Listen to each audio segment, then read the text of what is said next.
High বন্ধুরা, বৈশাখী রান্নাঘরে আপনাদের সবাইকে স্বাগত। আশা করি সবাই ভালো আছেন, সুস্থ আছেন। আজকে আমি একটা নতুন রেসিপি আপনাদের সঙ্গে শেয়ার করতে চলে এসেছি। চিংড়ি মাছ দিয়ে পালং শাকের ঘন্টের রেসিপি। চলুন দেখে নিই কীভাবে তৈরি করব। পালং শাকটা শীতকালেই বেশি দেখা যায়, কিন্তু এখন 12 মাসই পালং শাক পাওয়া যায়। প্রথমে এই যে আমি পালং শাকগুলো ভালো করে বেছে কেটে নেব।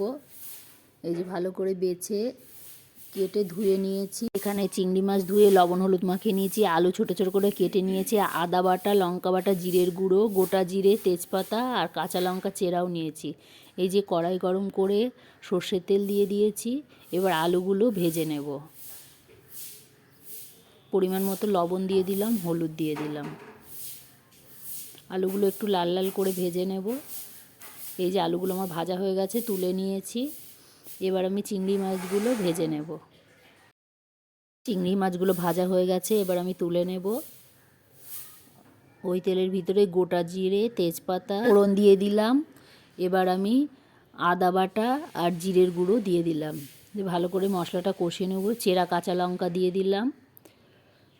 এবার মশলাটা একটু বেশিক্ষণ ধরে কষিয়ে নিতে হবে। এই যে আমি অল্প জল দিয়ে দিয়ে কষিয়ে নিয়েছি। আপনারা চাইলে মৌরি বাটাও দিতে পারেন, মৌরি বাটা দিলেও খুব সুন্দর হয়। এবার আমি ভাজা আলুগুলো দিয়ে দিলাম। আলুগুলো দিয়ে আরেকটু কষিয়ে নেব। এই যে আমি অল্প অল্প জল দিয়ে কষিয়ে নিচ্ছিলাম। পুরো কষানো হয়ে গেছে। এবার আমি পালং শাকগুলো দিয়ে দেব। এখানে আমি কিন্তু পালং শাকগুলো ভাপিয়ে নিইনি, এমনি কচি পালং শাক। এই যে পরিমাণ মতো লবণ দিয়ে দিলাম, হলুদ দিয়ে দিলাম। আর এটাতে কোনো জল লাগবে না। পালং শাক থেকে যা জল বার হবে তাতেই রান্না হয়ে যাবে। এই যে এই দেখুন প্রায় হয়ে গেছে। এবার আমি চিংড়ি মাছগুলো দিয়ে দিলাম। চিংড়ি মাছগুলো দিয়ে আরও 3-4 মিনিট একটু রান্না করে নেব।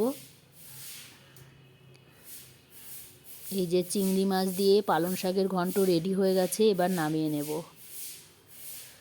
এই যে চিংড়ি মাছ দিয়ে পালং শাকের ঘন্ট তৈরি হয়ে গেছে। এই রেসিপিটি আপনাদের যদি ভালো লেগে থাকে একটা লাইক, কমেন্ট এবং প্রচুর শেয়ার করবেন।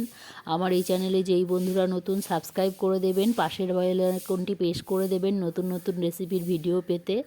আপনারাও এইভাবে বাড়িতে তৈরি করে দেখুন, খেতে কিন্তু খুবই সুন্দর হয়। আজকে এই পর্যন্তই। আবার অন্য কোনো দিন অন্য কোনো নতুন রেসিপি নিয়ে চলে আসবো।